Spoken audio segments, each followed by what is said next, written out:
Well, we're back. We're back here at the Intangible Podcast. I feel like I've been off for a while, but I'm sitting here with Taylor Manson. I'm really excited to dive into her story. But before we get into her story, Taylor grew up. She was born in Michigan. She started running track by the age of 7. And this is just blew my mind because I didn't even know this can happen. But you were also an 11-time All-American, multiple time All-SEC selection at the University of Florida, which I don't know if we're going to talk about that or not, but, you know, I'm Ole Miss guy, this whole Lane Kiffin thing. I almost ended up going to Florida, but ultimately went to LSU. But anyway, I'm not going to get sidetracked. You have a Olympic bronze medal for the 4x4. I mean, the mixed relay. Mm-hmm. That's pretty cool. Pretty cool. I'm thinking about my hamstrings Thank you. Now. And so you are very well accomplished. I'm really excited to dive into your story, talk about your upbringing and things that makes you who you are, these different intangibles. So Taylor, welcome to the Intangible Podcast. Thank you. Thank you so much. And thank you for the warm introduction. Absolutely. Well, you know, I always like to start kind of in your background, things that, you know, how you grew up in family, but I would do a little bit of something different that I haven't really done before. I want to start off talking about, you started running track at the age of 7. You know, what within that sport for you early on, you know, was that thing that gave you the structure, the confidence, and to believe in yourself, and also and I always think running is an expression of yourself, you know. So for you, how did that start for you? So how it started for me, really my first sport was cheerleading at the age of 5. And I was always an active kid, like wanting to race, or let's say during our warm-up lap, want to be the first one to be finished with the warm-up lap. If you ain't first, you last, Ricky a lot Bobby. of energy. Yes. I just had a lot of energy. I was always very competitive. And actually a family friend reached out to my parents one day in the summer, like, you know, there's a local track meet going on, and it'd be cool if you guys could bring your kids out if they want to come out and run. So of course we went out and ran. My mom went out and just got us a pair of sneakers same day, something to run in. And I actually performed pretty decent for not having any practice. I didn't get dead last, but I was in the mix. So that's kind of like how my journey with track and field started. I think the next year, following year, when I turned 7, or was about to be, 7 turning 8, because my birthday is in September, is when I got on an AAU team. And that's kind of like how it began. So it kind of just started, of course, just for fun. I always liked to run. I always, as well, growing up, in like recess, whenever kids would race each other, I would always be beating the boys. It felt good to like win. So that was kind of part of like what made me who I am in the beginning years of track and field.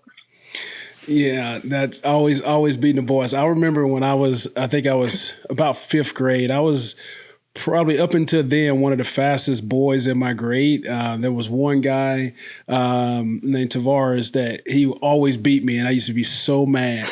And there was this girl who used to run with us, and she was always neck and neck with us. And so my whole goal was, all right, I'm trying to beat Tavares, but I'm also not trying to lose.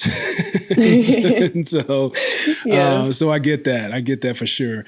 But when did you realize you wasn't just fast, you were world-class fast?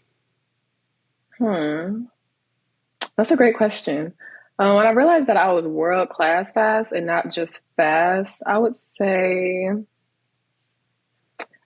probably in college, because before college, I only ran within the United States. So to me, I was fast within like my grade level or year getting into college.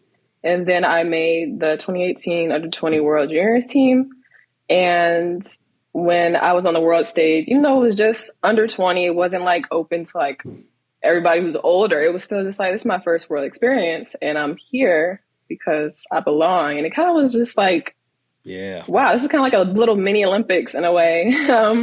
So getting on that world stage at 18 years old and winning a bronze medal in the open 400, and then our relay team won gold, that was probably that moment, my freshman year, when I realized that I was world-class fast. Okay. Now I like to give, now I'm going back to this upbringing. You know, now we established that when you realized you was world-class fast. Now, growing up, going back into your childhood, what was your home support like? What did that look like? Were there competitors within your family that pushed you along, other siblings, and what was that home life like of starting to help you develop that belief in yourself? Yes. So my home life was very supportive. My mom and dad and my brother, since I was a kid, has always pushed me to be the best that I can be. And if I'm going to do something, I'm going to commit my all to it, not just half do it. My dad actually went to Michigan State and played football, so he has that athletic background. And he's from Florida. He went to Suncoast High, and their basketball team, I think in 90. Don't age him, Dad. Don't age him. Don't age him. They won a state title. So like he has the athletic background in like basketball and football, but football was his bread and butter. Did a little bit of track. And then my brother also went to Wayne State in Detroit and he played football there. So just growing up, we were just an athletic household, like all the time. In the summer, I remember my mom and dad would have us outside doing plyometrics, outside on the steps, just going up and down those 2 little steps, jump rope and just little things like that. And like, not necessarily in the off season, but I guess in our days off when we weren't at practice. But they would go to try to make every single track meet that I had. And like same for my brother, we would go to every single football game or basketball game because he also did basketball like AAU growing up. So I was always going to his meets, like driving down to Indiana or wherever we had to go for that weekend. But yeah, we were always very supportive. So I always had a support system strong from the beginning. Yeah, that's awesome. Now, being that you're from an athletic family, at what point was there a point in your early on success or early on career that you wanted to just give it up? You were just like, I can't do this. It's too much pressure. That's a great question. No, because I don't know. I always every year my parents would ask do you want to take a break from track this year? Because they've never pressured me into doing one sport. They never said I couldn't take a year off. If anything, they asked me if you want to, you can, Taylor. You don't have to go every single year. And I'm a kid, but I'm like, if I take a year off, I'm gonna be behind and I don't want to be behind. Right. So I was like, no, I'm gonna keep going. I don't see a point in taking a break. I'm not hurt. And even if I was hurt, I'm like, we're gonna rehab it and get back into tip-top shape. But I mean, I also ventured out into doing volleyball in high school too. So I didn't just stick with only track. I liked other sports as well. Just track was the one that came the easiest for me. And I also just don't really like contact sports, I learned. So basketball was out. Yeah, basketball, I did it for a couple of years and it was fun, but it can get a little hands-on, a lot hands-on, and I just wasn't feeling that. But that's where I gave up basketball, probably sometime around middle school or freshman year high school. Okay. And I can't leave my mom out. She'll get on me if I say she's not an athlete. She's an athlete, but she did ballet. Okay. All right. So now she had ballet and dance. Now this is starting to kind of add up for me because did I also read that you also played the violin? Yes. Okay, so I played the violin since 5th grade. I actually make my kids do some type of instrument as well because I think about the discipline side of practicing that. It's just another reinforcer to doing the sport that they enjoy doing, and so I believe in making a well-rounded person versus just let's just focus on the sport. Right. So good for your parents. I 100% agree. Yeah. Well. Can you tell me about a moment in your childhood when running became, well, not just childhood, high school, when running became your identity, not just an activity for you? Because sometimes, when I think about people who rip and run up and down the street, it's more of an activity, but this is what you do at an elite level. When did that become your identity?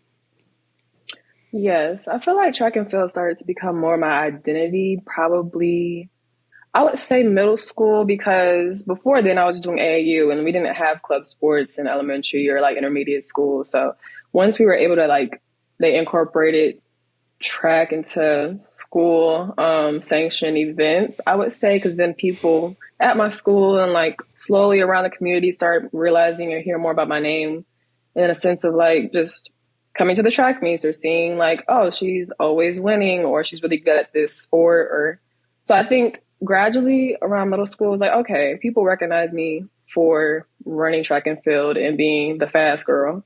And yeah, I would say middle school and go, especially in high school. I think high school for sure solidified it because more people pay attention to high school sports than middle school sports. 3, 2, 1. Parents, the recruiting process is one of the biggest decisions you'll ever face for your child. And talent isn't enough. Coaches are looking for the intangibles like composure, coachability, communication, and leadership. And that's what Team Q measures. Get clear insights into your child's intangibles so they stand out when it matters most. Go to teamq.io and help your athlete unlock greatness. You get to Florida, you're an 11-time All-American, those things doesn't happen by accident. So what was your mindset, and what kind of mindset shift did you have to make as you start to make that transition into college to compete at that level? SEC, Ole Miss, SEC, Florida, here we go. Go Gators. Yes, the mindset shift I had to make going into college, I would say, because I've always been kind of like a very disciplined or very focused and goal-driven person, but it for sure cranked up a bit in college, focusing more on, because I have to balance school as well as athletics. So for sure, always making sure my school is taken care of. I never wanted to dip below and not be eligible. That was never even a worry for me. So staying on top of that, being more organized. It's no more of just like, oh, I'll just show up and take this test and get an A like in high school. Like I actually had to apply myself in other ways outside of just track. So that was a growing curve or learning curve, I kind of can say, for me, because I mean, in high school, it was just kind of smooth sailing. And then the focus of just not getting distracted by everything else that comes with college, like too much partying or too much drinking, being with the wrong crowd. Thankfully, like I didn't ever get mixed up with the wrong crowd. My teammates and my roommates in my freshman and sophomore years were my team. Oh, my roommates were my teammates. So it wasn't like it was hard trying to navigate the transition like alone. So that was very helpful. And I got there also summer B session. So I had a semester to get used to campus before fall when everyone was there. Right. So really just staying on top of like being healthy and getting my treatment. I think the biggest thing was treatment. Cause I mean, if you're not taking care of your body, especially with the intense workouts, that can take a toll on you. And I did have like a little bit of a mental dip in track. And I say that because like before that, I wasn't seeing like a sports psychologist or anything up until my junior or sophomore year, I want to say. I think my sophomore year, I kind of started having like, I wouldn't say necessarily imposter syndrome, but I had an injury and that kind of messed with like my confidence going into track meets. And it was just like plantar fasciitis. So it wasn't really like an injury, but it was oh, that's an injury. That stuff hurts. Well, yeah. And that's hard. That's hard to run with that. Injury. Yeah. It's just you can't really heal it because you use your feet every day, even to walk. Right. So I think that dipped into like my confidence a little bit, and then just trying to get back into running when you're constantly having to run, but you can't really heal it. So, but yeah, incorporating like even having a sports therapist was something that I had to do, which I've never done before. Let's stick with that. Was there was there a stigma around sports psychology for you at the time why you kind of just stayed away from it, or you just been so healthy and you were so mentally strong that you just never had to use it? No stigma at all. I believe in I'm like a mental health advocate, so I tell myself, and like I urge everyone to go to therapy all the time. But I think for me, it was more so I was always healthy. I never really had to, well, I will say I've had anxiety, like race day anxiety leading into high school, but I was able to control it. And even getting into college, I was able to control it at a level that I could still perform high level while having like the jitters. Like it would be so bad to, for example, New Balance Nationals, I want to say 2016. it was in Greensboro, North Carolina, and I had the 400 coming up, which is my primary event. And all of a sudden during the warm up, like I'm also getting jittery to the point where like I would start to tear up because I'm like, why am I feeling so scared? I shouldn't feel scared. I'm prepared for this, but it's like that mental. And my parents would be in the car, like they'll turn around, like, why are you crying? And I'm like, I don't know, but like, I'm not scared, but I'm kind of scared. Like maybe I am scared. I just don't want to say it. Yeah. And I would start feeling like a random knee pain. Like I had my knee wrapped. I'm pretty sure there's a photo out there somewhere, but I had Coach Brandon, my AAU coach, wrap my knee because I started feeling knee pain and like limping. And I'm like, I never had a knee injury, but my mind was like, so your mind's very strong. Yes. And it was taking me to a place where I started feeling pain that was not there. It's like a phantom pain. So next thing I know, I'm like, I'm still going to go out and run. We came all the way to North Carolina from Michigan. I'm not just going to not run. And I think at that point, I kind of knew it was mental. But so he still wrapped it for me, even though it was probably not doing anything at all. But for my mental, it helped. And midway through the race, it kind of fell off. But like as the gun went off, the pain was gone. So it's like, it just kind of goes to show like how strong like your mind can control your body. But I was still, like I said, able to perform at that level like how I needed to, but to perform at a higher level, you have to control that. And I think I slowly started to notice that in college. Yeah. So I'm going to stick with that one more time. If you had to tell a young athlete, knowing what you know now, how early and how soon would you talk to a young athlete about building their toolbox of being able to manage their stress load, the mental load of the game, of the sport? Because I think that's done really well. The training, the taking care of your body, all those aspects are done really well. But now that's what's kind of starting to take over. And what we're starting to see is that the mental load is now the focus that we have to do to get us to those next steps. So if you was talking to a young athlete, what would you tell them? I would tell them to, if they're feeling any type of way or any anxiety, just like talk about it, whether it be to your coach or your mom and dad. 'Cause I think for me in the past, like, I didn't really know that sports psychology or sports therapists were a thing. So like that's just nothing that I thought to reach out for in those years before college. Journaling helps a lot, but honestly, voicing how you feel and not trying to tuck it in and look tough. I mean, of course, for your competition, look tough. Like you got to hide it in front of them. But like behind closed doors, around the people that care about you the most, like just talk and let them know how you're feeling, because maybe they can help you out by connecting you to someone who can help you through that so that you'll be able to perform the way you need to when the time comes.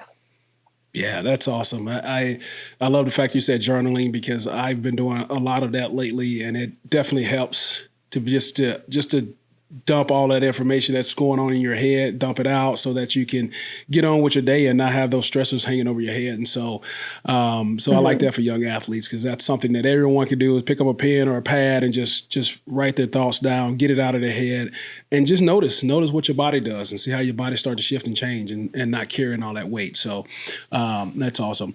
Now, now that you're competing at a high level, especially in the SEC, what is often overlooked around the pressures of being a collegiate sprinter that's performing in the SEC? Can you say that one more time? Yeah, what's often overlooked about pressure, handling the pressure of being able to compete at an SEC level and also at an Olympic level? Okay, yes. What's overlooked oftentimes? I would say, let me think about that actually. I feel like people may think that like, the path to getting there is easy because you have the talent. And like, it's like, oh, well, these people are just like born to do this because they're talented, which you have the talent, but you still need to put in a lot of work, and a lot of time goes into it too. Like, I think people underestimate the amount of time that goes into not even just being a collegiate athlete or like in the SEC, but a world-class level athlete. They just look at the races, but behind all those is like hours of practice. Like I just came home from like a 4-hour practice session which included running and weights. But that doesn't stop there. You have to also remember to eat right, get your mind right, go to bed on time, and get at least, if you're doing great, 9 hours of sleep, which is not easy to do, especially in college. I don't even think I was touching 9 hours of sleep, which everybody, if anybody in college is watching, I think you should, of course, aim to get 9 hours of sleep. But it is hard just with everything that comes with it, because you're not even, that's just with the sport and the profession. That's not even including like the life stressors that come with it, family, friends, and like trying to fit all that into it. Mm-hmm. So just knowing that the process isn't always easy just because it looks like it's easy on screen, or like when you see people having their success. What you don't see are like the long nights or like the moments where they doubt themselves. So just because it looks easy doesn't mean it is easy. It's a process, and it's not just talent. Trust the process. How do you handle those days when your body says, and your schedule says, yes, we got to go? How do you handle that? Oh my gosh. How do I handle that? Well, I listen to my body for one. So for example, if I'm having a practice session and my body is just like, yeah, we're not feeling this right now. Or it's like, I'm trying, but I'm not getting the result. And I just really feel like the fatigue, and it's deeper than just like a little bit of soreness. I shut it down. I talked to my coach too. And like, I'm glad that I have a coach that does not push me to injury or push me to extreme levels when I tell them. I'm not the type of athlete to also complain all the time. I'm very much like, I'm going to do this workout. I'm going to execute it. I'm going to go home, recover, and come back and do it again tomorrow. So they know, like, if I'm bringing up something, they know that I'm being serious. So I just know when to relax. But yeah, when it is grind time, let's say if it's leading up to nationals, and it's like, you can choose to either push through it or to relax. And I don't think it's bad to take a day off if you need a day off. Because in the long run, I think that will help you versus pushing through those moments where like your body is telling you no, and that can risk injury. Yeah. So I don't think it's bad to take rest, especially if your body is telling you to take rest for at least, even if it's just a brief moment, one day, and then get back to it tomorrow. I'm a firm believer in quality over quantity now. I used to be a quantity guy. Give me all the work. Give me everything you got. But now all the things I've learned, good quality reps outweighs all the quantity that you can do. So no, that's awesome.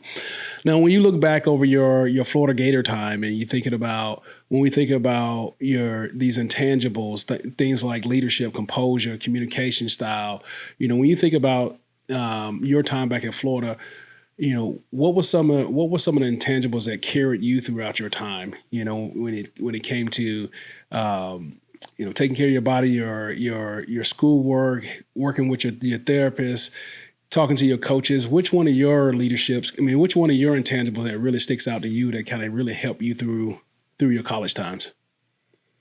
I would say my faith in God as well. Like, keeping that in the center of my life and trusting the process. I would say trusting the people that God put into in my life, in their places and roles.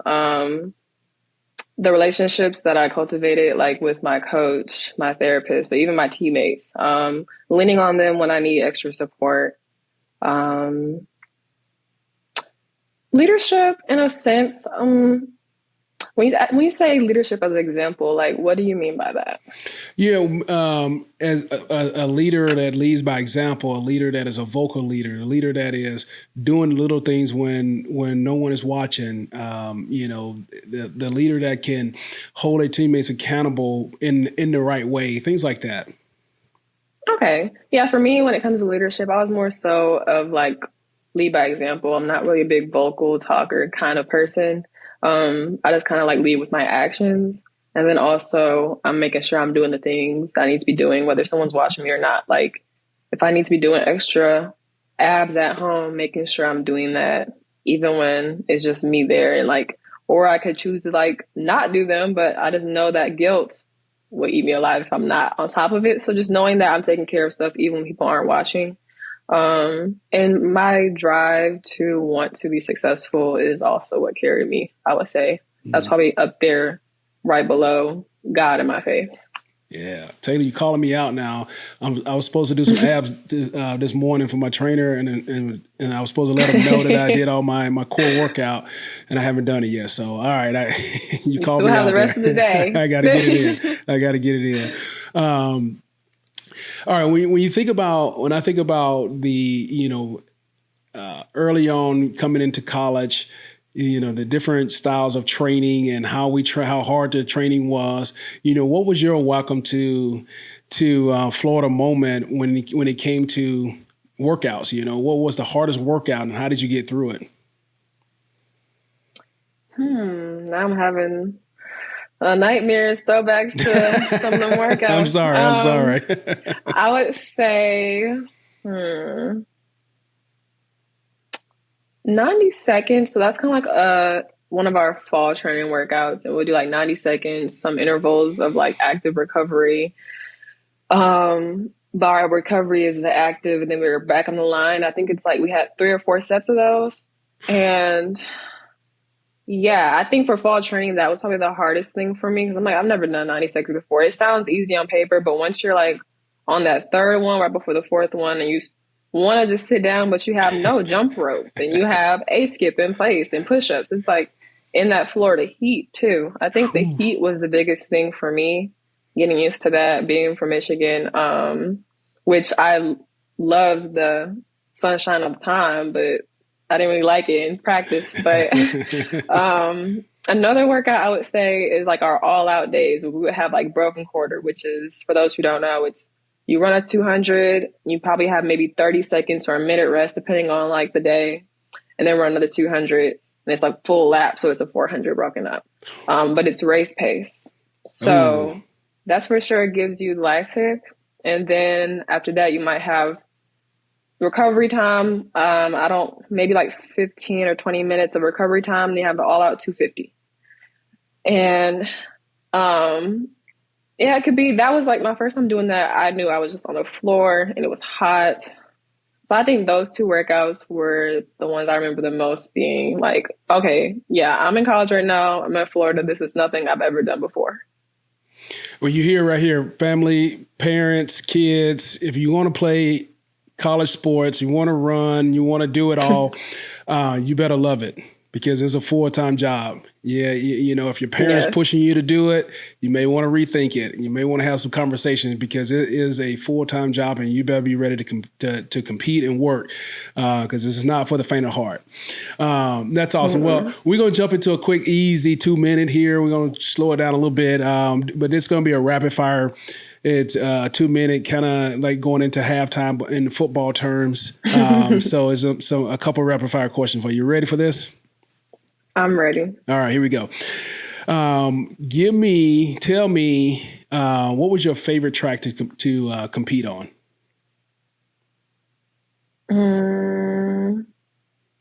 I like Oregon's track a lot in Eugene.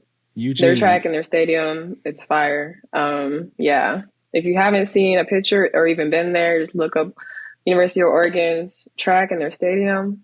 It's like, that track is very historical. So I would say Oregon is for sure top 3, if not number 1 for me. Okay. All right. Like it. What was your go-to hype song before your 400 final? Probably something Big Sean, if I'm being honest. I would say 400 final, either Bounce Back by Big Sean or something else on his album, but I really like Bounce Back. Let's go. Give me one sprinter you loved to race against. One sprinter I loved to race against.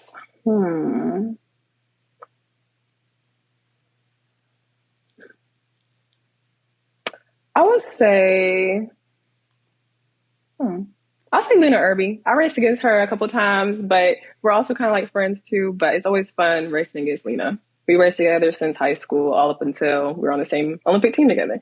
That's fun. That's really fun. All right. Best advice a coach ever given you? Best advice my coach has ever given me. Coach Holloway. If you pray, don't worry. And if you worry, don't pray. That's strong right there. That's strong. All right, last one for you. And I'm not sure if you can do this in the 400, but we're going to try. One word to describe the 400 meter. Pain. You can do it. You did it. Yes, pain. Awesome. When we start talking about, competing on the world stage, what did that mean? What did that mean for you, and how did you mentally get yourself prepared? Now you've gone from college, you've worked on that mental training. Now you're shifting over to the big stage, and how did you get through that process? Because I know when I went from college to the NFL, I mean, pretty much every stage, there was always a huge mental shift that you had to really prepare yourself for. What was that like for you? Yes. So for me, it was a little rocky. I'm not gonna lie. I would say because in track is such an individual sport, like it's not like your team is like your support system necessarily than just like, I guess, like an actual team, like if it was basketball or football. So leading into like my professional career after Tokyo in 2021, I had another year of eligibility at University of Florida. So I ran at Florida until 2022. But in that year, I had a little injury indoor 2022. So I was able to rehab it back up and go to nationals outdoor and still compete. I just missed the final by I think maybe 2 spots or so. And I was upset, but then I went on to US trials that year where they had world championships for the first time on US soil in Oregon. So, and trials was pretty good. I made it to the semifinal round, not the final, unfortunately, but I was still happy with coming back from an injury this quick within the same season. So with all that being said, I came out of college as an unsponsored athlete. So that was very tough because everything comes out of pocket for me. I don't have like a stipend from USATF or from a shoe sponsor. So when you get your treatment, it's like all out of your pocket. And when you get your gear, I mean, I had some gear. My coach got me a training, like boxes and boxes of like Puma gear. So I was set for that year in terms of like, just stuff to train in and like trainers and shoes. So I'm thankful for that from Coach Holloway. But it was just different than I expected because after having such a great season, 2021, I for sure didn't imagine that my transition into the pro circuit would be like that. So getting used to that. And once I got the groove of things, it got smoother. Like it's going smoother now that I know that like all that goes into it and the planning, like the logistics. I have an agent now. Miss Kim, I had an agent coming out too, but the agent I work with now, like she's really great. She helps me get into meets, so I don't have to worry about like reaching out to meet directors and stuff. So I think that part helped tremendously, having a really good agent, because it helps you not have to focus on what I'm about to run in or like how am I going to get there. Like she'll take care of like the logistics for me, so it takes a load off of my plate. But yeah, the biggest thing was just coming from college, you have everything taken care of for you in terms of like, if you need a massage, you get a massage, chiropractor, acupuncture. Like acupuncture can cost some money. And I realized that quickly. I'm like, it costs how much per session? I'm like, okay. Yeah. So what I'm hearing is we were spoiled coming out of our prospective programs. No, very spoiled. 100%. I took advantage. So, making that transition, you're out, you're figuring out what all the things that goes into it. What did it mean to you to put that uniform on for the first time and, to go out there and compete, knowing all that transition, all the work that it took to kind of get you there? What was it like for you putting that uniform on? It felt great knowing like all the effort that went into it behind closed doors, showing up to practice, and just like it was a dream, but it turned into reality. And it was a moment that was like, okay, this is no longer just a dream. Like I'm doing this right now and I can continue to do it. And I even just thought back of when I was just 7 years old. And I remember watching the 2008 Olympics when I was 8 and just being like, oh, like I want to be like them. Like on the TV, Allison Felix, Sonia Richards-Ross, watching Usain Bolt, Shelly-Ann Fraser-Price, and then having that full circle moment and being on the Olympic stage with the uniform on was just like, wow, I really, I guess, worked this into existence, not just spoke it into existence. Wow. Well, now you're here. Now you're there. And, you know, this is a place that's on my list to go to in Tokyo. So take me to Tokyo. You're walking out in the stadium. You know, what's going through your mind? Am I really here right now? Is what's going through my mind. I would say, like, it was different, of course, because there were no fans allowed because of COVID. So I first walked through, but like around the corner, like towards the finish line, you had the photographers and the media and some coaches and like people who were there for track that you could only were the only people that could be there. So I was like, okay, like I'm about to run in my first Olympics, but it's for sure different than what I imagined. Yeah. So, did that affect your nerves not having fans? Excited. Sorry, excuse me, cutting you off. No, you're fine. Were Maybe you still a little nervous? bit. Like I feel like I was still nervous. I probably would have been more nervous if like there was filled, like how Paris looked, and if my parents were there. I'll probably a little bit more excited though too, because it's like, okay, I can put on a show in front of all these people versus just like, I have to imagine that there's people here. They had like little fake fan sounds in the intercom. Oh man. So like while you're running, you're locked in. But then it's like once you pass the baton and you're tired, you're looking around, I'm like, dang, it's really like empty up in here. But it was still exciting. It's for sure different than what I expected though. Yeah. What's something about the Olympic experience that you wish young athletes would understand about it? That I wish that they would understand about it. And I would tell you while you're thinking about that, it makes me think about my I think it was 2005 when I was in Seattle. We went to the Super Bowl, and you know, as a young rookie, first year in the league, you go to the Super Bowl, and all these older guys are telling me, "Hey, man, soak all this up, enjoy it, soak it all up, enjoy it." And in my head, I'm thinking like, man, I am enjoying it, but I'm a rookie. I'm gonna get back to this again, you know. And and then as the years went along, that was, you know, we never got back to it. Got close, but never got back to it.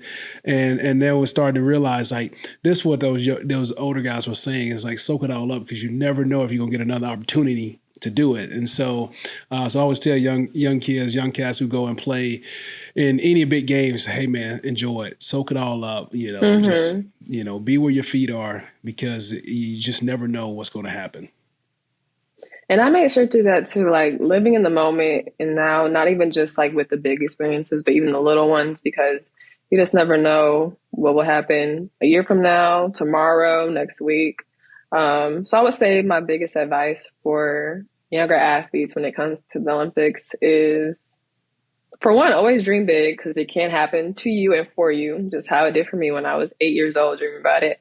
But also, yeah, like very much what you said, like live in the moment. And I took in every single moment. I had my camera out for everything, even recording like the Olympic Village, everybody with their mask on. But I also feel like I kind of missed out on a full Olympic experience, if I'm being honest, because we weren't able to leave the like village. We couldn't go and explore Tokyo. Yeah. I always wanted to do the go-karts in Tokyo, those videos of people like doing Mario Karts downtown. And I was thinking about that and I'm like, dang, I can't even do that. So, I mean, even I feel like I had like a quarter of an Olympic experience or maybe 50%, because I mean, I was still in the village. So I did experience the village with everybody. We had COVID tests every morning though. So you were kind of scared of like getting too close to someone because you don't want to get COVID and then get sent home and you're not competing. Right. But I mean, God willing, 2028 in LA will be my next Olympic experience, and I'll be able to fully feel everything. Here we go. Well, I'm gonna test you on your Olympic memory. You know, so I want you to tell me about, one of your Olympic memories, not the medal, but one of the good memories that you have from that? Oh, yes. I remember as soon as I finished running. So one memory I had, I tried their McDonald's in Tokyo. So I tried some of their food, but like the American food to see like, I tried their Japanese food too. It was good, but I also wanted to see like, okay, how does American food taste over here? Because typically, like they said, the ingredients are supposed to be better than the United States, and it might taste fresher. I had like a teriyaki burger from McDonald's. It wasn't bad. I might not order it again, but it was different. Like even on their menu, they had like chicken sandwich or like fish sandwiches with like shrimp on top and stuff like that. And it was just, it was just different. I'm like, I've never seen a teriyaki burger for one. I've never seen a burger at McDonald's with shrimp on it. That was interesting. Yeah, I don't know if it I still want tasted like burger with McDonald's. shrimp. Yeah, no, but their portions were for sure a lot smaller. I forgot. So like I ordered like, I think a medium, and it looked like a smaller, the fries looked like a kid's meal small. I tried their pizza and some chicken wings. I'm thinking about to get some chicken wings with like lemon pepper. I'm like, yes, I need this after running. They were like nuggets, and they were not wings. They were not, it was just different. So I remember that. So I know for sure when I go back overseas to Japan, what not to order. But it was still cool to experience that. Cause like, I mean, where else am I going to get a teriyaki burger from McDonald's? So yeah, fair enough. I just was like, well, I don't really eat McDonald's either, but I'm just like, well, I'm here. Why not try it? Gotta try it. I love so, it. Yes. Taylor, you've reached the mountaintop. You know, as an Olympian, you've been an All-American, have All-American honors. You know, what's the mental side to be able to maintain that kind of level? The mental side, I would say, at a point in time, I won't say not too much anymore, but at a point, especially transitioning like right after the Olympics and into regular life, I had a little bit of imposter syndrome. And it was just kind of like, so you're on this big stage and you're like, a very high point in your career. Now you can even say in life, and you come back to regular life as if nothing happened. Like I go back to class, I'm back studying, and it's like, oh, I just lived out one of my biggest dreams, but like it doesn't feel like anything really changed. And it was just kind of weird. And then getting back into like going on the pro circuit, and my first year not going the way I wanted it to, I'm like, okay, am I really like built for this? Like, am I really like, this is for me? And it's like, of course it is. But so I think it's the mental piece of that was like the biggest thing of getting over, even though like you said, I'm at a very high point in my career, and I'm outside looking at it and be like, oh, like she has it made and has all this. But I mean, the mental part, I think a lot of athletes, even like other Olympic athletes, talk about like I don't know if it's called like the Olympic blues or it's something like right after going to the Olympics and coming back. And it's like the reality sets in, and also facing the fact that some of the people who you think will support you don't really support you the way that you think they will. Yeah. A lot of people, I won't say a lot, there are some people that, this is like anybody who has had success, like they're kind of a lot more quiet than you thought they would be in terms of like their support. So that was something that kind of hurt, and like you just don't expect, but you try not to focus on it because you want to like keep your energy up and high, but it does hurt. So yeah, I think that mental piece is the biggest thing. Yeah. I mean, I think most athletes go through some level of that imposter syndrome. And as I, transition out of sports into real life and, realizing that, man, this is not moving as fast as I want it to. Like, I mean, you know who I am? Like, yeah, you're supposed to take a meeting with me. And then you start to, when it doesn't work the way you want, you start having that, man, do I belong here? Is it, and so definitely get it. It's something that we all have to, then again, this is why I think this is important to talk about these intangibles, be able to go back and be able to lean into to those intangibles and say, you know what, I am a good communicator. Oh, I am a good leader. I am, I am an athlete. I am these things that, I've spent my whole life building this foundation on. So I think it's being aware that those things can come up, but then how do you how do you kind of circle back to who you are in those moments? Yeah. Right. Well, and that's kind of in a similar vein, though, when you think about, pressure, what's your relationship with pressure now versus when you were a young athlete? Now that you have all your tools in your toolbox. I would say, I feel like now I just face it head on. It's kind of hard to run from pressure, especially the higher you go in your career. Athletic career specifically, you can't run from it. So you have to face it head on. So I would say, even as a kid, I had a lot of meets. Like, I started AAU track pretty young. So like I was going to nationals as a 7-year-old, traveling to Tennessee. My parents joke about that all the time. Like, they really were like, we're about to take a 7-year-old across the country for nationals. But like, even in those moments, it was just fun and games. So like, I didn't really feel pressure at that point. But I feel like maybe around the age of like 13 and stuff, when it was like, okay, I want to do this in college. Like, this is setting me up for that. Like, it was pressure, but it was a different type of pressure because it was still just AAU track and trying to make it to college. But here now as a professional, it's like, this is what pays my bills.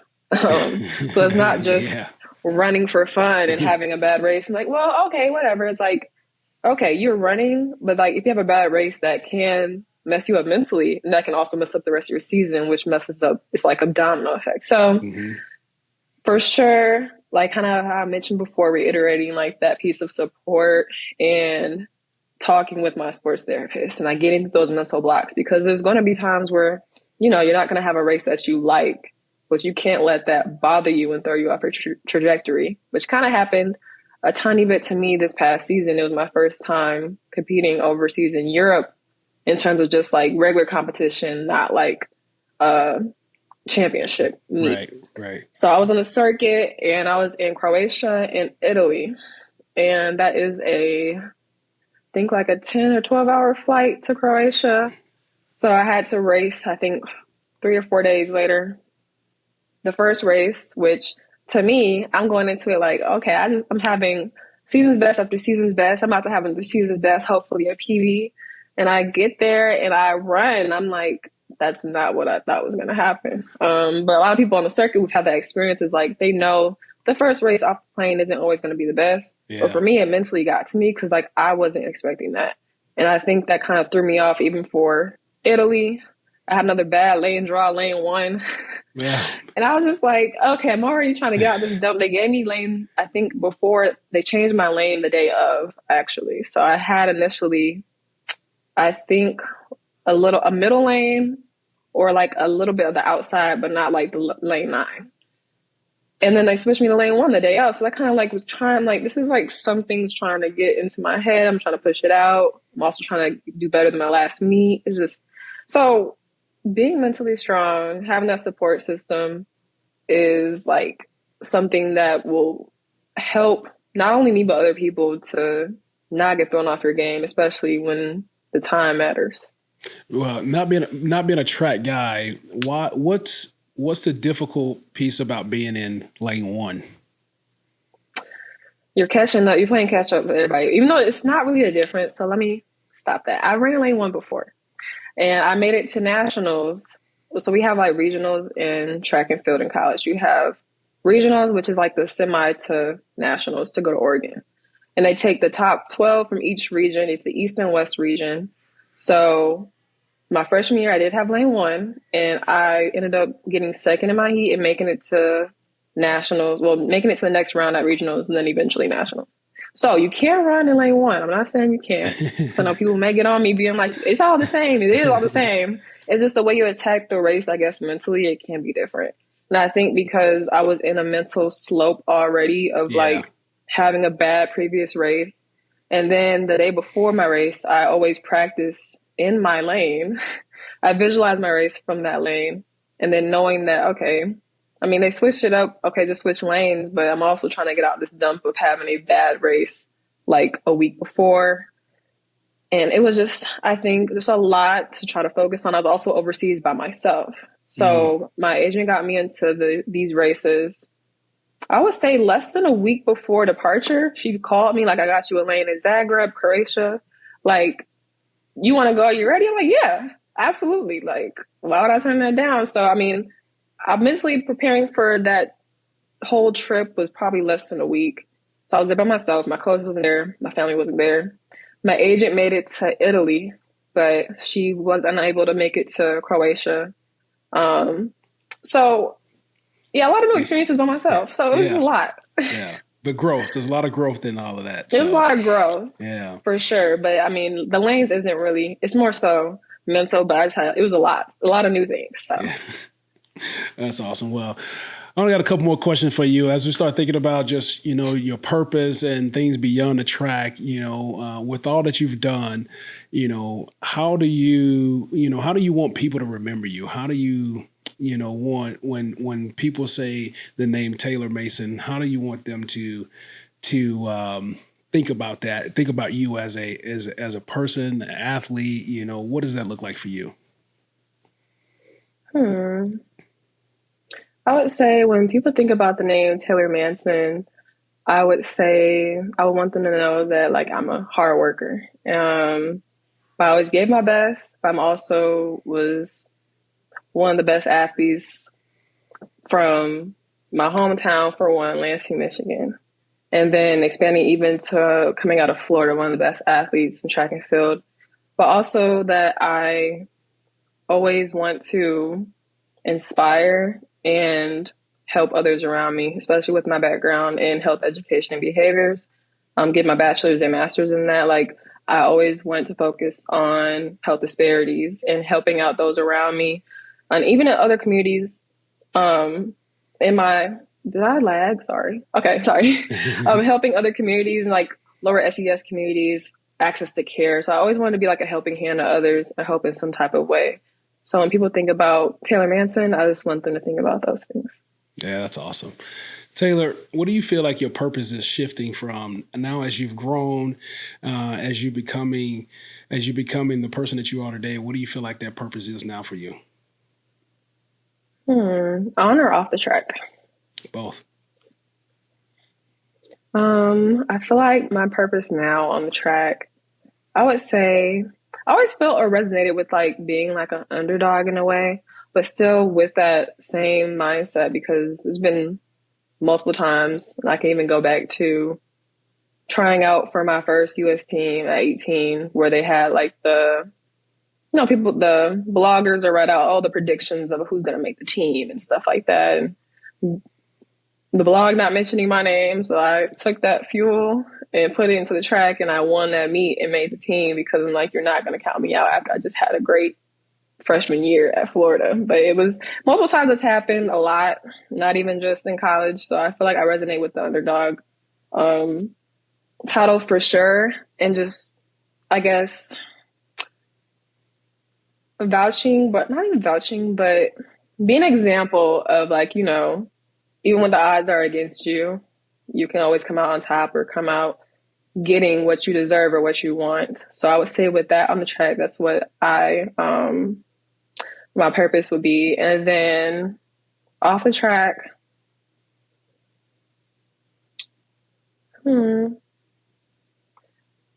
like I said before, paving a way and helping others, and paving a way to better access to health and healthcare. That's always been important to me. And for example, like redline communities, like placing specific like healthier options in these communities, and why it's always being avoided, and like how it's on purpose, and trying to bridge that gap in healthcare, and creating more health equity outside of track. So I would say in that area of my life, that's where I think my purpose aligns as well. Awesome. I see a bright future there. I hear the passion in your voice about it. Taylor, before we wrap up here, I have one more question for you. And that question is, if you had to go back and talk to your 17-year-old self right before you put your hand down on that line back in the U20 World Championship, what would you say to her? I would say, I don't know, because if I say something, would it change the trajectory of my life? That would be scary. I would say that, that's actually such a great question. Because I'm trying to think about where I was at in that moment. Don't panic and everything will be all right. Yeah. Because I also don't want to, sometimes I think about if I were to go back and change things, I don't think I would change it because I would change where I would be today. But if I could just give a word of advice, I would tell myself all these little moments, all these little panics or little race day anxieties, you don't have to panic because what's for you is for you and it cannot be taken away from you. I believe that wholeheartedly, God, whatever he has destined for you, as long as you're putting in the work and taking the steps towards your goal, it will come for you. It will come to you and it will be for you. No one else can take that away from you. So there's no point in panicking because God's got you. I think she heard you. Taylor Manson, thank you so much for joining me today. Your story it's about grace, discipline, identity. I think when you think about the sport and the mental makeup that you have to do it, you've shown that you're much more than just talent. And so thank you for sharing your story here with us on Intangible Podcast. We wish you nothing but the best. And, and as you're preparing for this next Olympics, we want you to give it your all. And hopefully our audience and especially myself will be cheering you on. Thank you for joining me. Thank you so much for having me. I appreciate it so much. And I had a great time. Yeah, awesome.